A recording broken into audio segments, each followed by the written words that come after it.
Bonjour et bienvenue dans ce Cravate Club consacré à la marque employeur, un concept de plus en plus utilisé au Maroc. Et pour en discuter, j'accueille l'entreprise Intelsia, représentée par Nadia Benbatane. Bonjour. Bonjour. Vous êtes directrice de la communication et du marketing au niveau groupe. Tout à fait. Et Saad Berhana. Bonjour. Bonjour Thomas. Vous êtes directeur des ressources humaines groupe. Tout à fait. Alors la marque employeur, c'est à la fois de la communication, des ressources humaines. Qui se lance pour définir ce concept? J'ai envie de dire que c'est de la communication au service des RH au sein de l'entreprise. Les problématiques de marque employeur, c'est comme les problématiques de marque de manière générale, mais sur un volet qui est spécifique, c'est la relation entre l'entreprise en tant qu'employeur vis-à-vis de ses collaborateurs et des candidats. Donc c'est concrètement comment est-ce que l'image de l'entreprise va la rendre attractive vis-à-vis des candidats, comment est-ce qu'en interne elle va savoir les mobiliser et les garder et en faire en fait des ambassadeurs et des influenceurs qui vont eux aller promouvoir l'entreprise. Alors ce qui est intéressant, c'est que vous évoquez à la fois l'interne et l'externe. C'est que quand on parle de marque employeur, finalement, ça commence en interne. Oui, parfaitement. Parce que la marque employeur, elle prend son essence dans la relation et dans l'expérience du collaborateur. Concrètement, la marque employeur, elle se base d'abord sur quelles sont les personnes qu'on a envie d'avoir dans la boîte. Donc, quelles sont les valeurs qu'elles doivent avoir, quelles sont au-delà des compétences, mais vraiment quelles sont les valeurs qu'elles vont avoir pour pouvoir adhérer au positionnement et aux valeurs de l'entreprise et à sa culture, pour pouvoir s'insérer pleinement et être dans la durée. La deuxième des choses, c'est concrètement quelle est l'expérience qu'ils vont avoir. Et cette expérience, c'est ce qu'on vend en amont. Donc, la marque employeur, elle démarre donc par définir qui sont les personnes avec qui on a travaillé, mais aussi quelles promesses on leur fait. Une marque qui dure, c'est une marque pour laquelle la promesse se tient en fait sur des preuves qui se vérifient. Et au niveau de la marque employeur, concrètement, on va dire à des candidats, on vous promet une entreprise qui vous permet de vous développer, qui vous permet d'évoluer, qui vous permet de vous épanouir et d'avoir un cadre de vie convivial, etc. Si ça ne se vérifie pas en interne, si on ne met pas ce qu'il faut en interne, des initiatives, que ce soit en com, que ce soit en RH ou autre, pour concrétiser cette promesse-là, elle ne tient pas la route et on ne peut plus continuer à attirer, etc. Donc là, ce sont plutôt des problématiques d'image, de communication, et côté ressources humaines, quels sont les enjeux? Les enjeux de la marque employeur touchent plusieurs aspects. D'abord, l'expérience candidat et l'expérience collaborateur. Donc, les deux sont étroitement liés. Et donc, l'importance de bien exécuter la stratégie de marque employeur pour être à la fois en phase avec le message qu'on porte vis-à-vis de nos collaborateurs internes que vis-à-vis de nos candidats. Chez Intelsia particulièrement, nous avons plusieurs enjeux très précis. Premièrement, nous sommes sur un business qui est très orienté people. C'est un people business, donc la valeur RH, la matière grise d'entreprise, c'est son capital humain, d'une part. Deuxièmement, Intelsia est une entreprise qui est en forte croissance. Nous avons doublé notre effectif en si peu de temps, donc en 2 ans précisément. Et nous avons en projection, en cible, de le doubler davantage en allant davantage vers l'international. Donc, avoir une stratégie de marque employeur adaptée à notre cible, parfaitement exécutée aussi au niveau de l'interne, est un levier qui va permettre à l'entreprise de se développer. C'est-à-dire que d'un côté, vous avez l'objectif de fidéliser ces personnes qui sont déjà chez vous, en vue de finalement construire cette marque employeur pour qu'elle soit crédible aussi à l'extérieur en vue de recrutement? Exactement, ça démarre par là. Parce que d'abord, il faut que le collaborateur vit l'expérience qu'on lui a vendue au niveau du recrutement. Et c'est à lui de la porter derrière sur les réseaux sociaux. Aujourd'hui, notre cible à nous aujourd'hui, si on parle de cible en matière de recrutement, on cible des jeunes, donc soit des primo-accédants à l'emploi, soit des jeunes qui ont fait des études plus développées, soit des managers expérimentés qui sont très connectés, d'une part, qui sont aussi bavards sur les réseaux sociaux et qui, pour 90%, vont aller d'abord chercher ce qu'on dit sur l'entreprise avant de rentrer. Et même quand ils sont dedans, ils racontent leur expérience d'une manière complètement décontractée vis-à-vis de leurs amis, vis-à-vis de leur réseau. Sur du recrutement,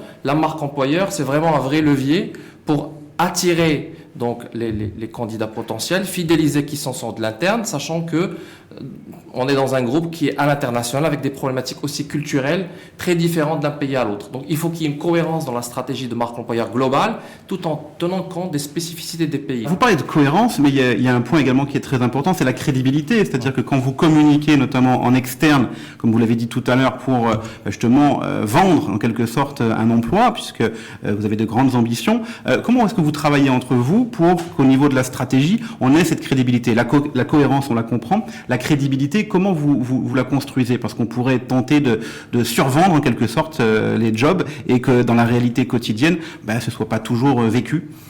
Justement, c'est une des raisons pour laquelle aujourd'hui la marque employeur n'est pas portée par la com ou par les RH uniquement. C'est parce qu'on a besoin de cette cohérence et on a besoin d'être qu'on soit complètement aligné entre ce qui est vécu entre ce qui est vécu et ce qui est réalisé par les RH et ce qui est communiqué par la com. Donc, en termes de fonctionnement, pour vous répondre de manière très simple, on a des comités qu'on tient de manière régulière sur le sujet de la marque employeur, à la fois pour pouvoir lancer nos nouvelles campagnes, etc. Mais on tient des comités de manière régulière pour voir où est-ce qu'on en est en termes de marque employeur, en termes d'outils de communication, etc. Mais en termes d'initiatives et comment est-ce qu'elles sont déployées. Alors, vous parlez d'initiatives, de déploiement. C'est la question qui me venait à l'esprit en vous écoutant. Concrètement, on parle beaucoup de marque employeur, on parle de stratégie, on parle de discours, on parle d'image. Au jour le jour, comment on la fait vivre, cette marque employeur interne? Alors, ça passe par de la communication interne, mais également l'organisation RH. Donc, on a multiplié en fait les canaux qui nous permettent d'avoir plusieurs remontées. Donc, il y a au niveau de la communication interne des focus group qui sont menés de manière régulière, mais aussi ce que nous on appelle, vous avez le Cravate Club, nous on a les cafés matins. Donc, on a des petits déjeuners qui sont organisés dans tous les pays, qui nous permettent d'avoir justement des remontées du terrain et qu'on organise parfois de manière spécifique. Donc, ces petits déjeuners, on les organise parfois de manière spécifique, avec des personnes qui ont moins de 3 mois dans l'entreprise, pour pouvoir leur poser des questions qualitatives sur pourquoi est-ce qu'ils ont rejoint le groupe, qu'est-ce qui a été le déclencheur, via quel canal, quelle a été leur expérience pendant ces 3 premiers mois. On a également, à parler des ambassadeurs sur les réseaux sociaux, et c'est complètement vrai. Aujourd'hui, l'idée, il n'y a plus en fait de frontière entre l'interne et l'externe. Ce qu'on a en interne est visible en externe. Vous savez, il suffit d'aller sur LinkedIn ou sur Instagram, vous voyez un collaborateur qui, si on dit nous on a des super locaux, ça se vérifie parce qu'il y a les collaborateurs qui vont se prendre sur Instagram et mettre ça. Donc nous on essaye aussi d'accompagner cela à travers un programme qu'on est en train de monter, en tout cas de faire évoluer avec les RH, qui est un programme d'influenceurs. Donc pour pouvoir identifier les personnes qui vont porter la parole en tant que collaborateur. Mais encore une fois, de manière spontanée. Pour illustrer les initiatives que Nadia a évoquées à l'instant, nous avons plusieurs programmes au niveau de la RH. D'abord, ça démarre à l'intégration, c'est-à-dire comment le collaborateur découvre l'entreprise au-delà de ce qu'on lui a expliqué, ce qu'on lui a vendu au niveau du recrutement, avec vraiment un parcours permettant de fluidifier et faciliter l'intégration. Aussi, tous les programmes de formation et de certification tout au long du parcours. Donc, nous avons des parcours, que ce soit pour les managers ou pour les fonctions support ou pour les individuels contributeurs, tout le long de leur expérience collaborateur au sein d'Intelsia. Également, un programme de promotion et développement de carrière internationale, parce qu'aujourd'hui, nos postes sont disponibles pour l'ensemble de nos collaborateurs, quel que soit le pays. S'ajoute à cela une dernière initiative et pas la moindre, c'est un programme dédié aux jeunes sortis des grandes écoles d'ingénieurs et de commerce, un programme qui s'appelle Talents Academy. C'est un programme qui forme les futurs managers du groupe dans le cadre d'un parcours de 3 ans, avec une mission à l'international et des missions diverses et variées dans différentes directions du groupe. Alors on voit que c'est une stratégie de marque employeur très ambitieuse, très dense également en termes de programme. Comment est-ce qu'on peut l'évaluer tout ça dans la durée ? Alors, il y a évidemment la perception qu'a notre cible de nous en tant qu'employeurs. Donc, est-ce que les positionnements et la promesse, est-ce que c'est ce qu'ils ont en fait en termes de perception ? Est-ce qu'on est un employeur de référence ? Donc ça, c'est par des enquêtes d'image qu'on peut faire.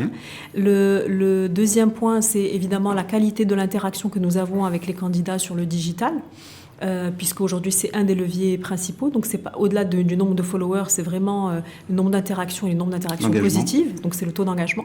Et puis le troisième point qui n'est pas des moindres, c'est la capacité à nos campagnes de communication à générer des CV, à générer des candidats et donc les candidats qu'attendent les RH. Les RH. Et du côté RH, vous avez vos propres indicateurs? Tout à fait. Nous avons également des indicateurs qu'on suit scrupuleusement au niveau de l'interne. D'abord, le taux de satisfaction des collaborateurs, parce qu'on le mesure à travers un baromètre annuel où l'ensemble des collaborateurs du groupe se prononce sur une quarantaine de questions qui touchent aussi bien la qualité des pratiques managériales, la qualité des conditions de travail, etc. et qui rejoignent encore une fois la promesse qui leur a été faite lors de l'embauche.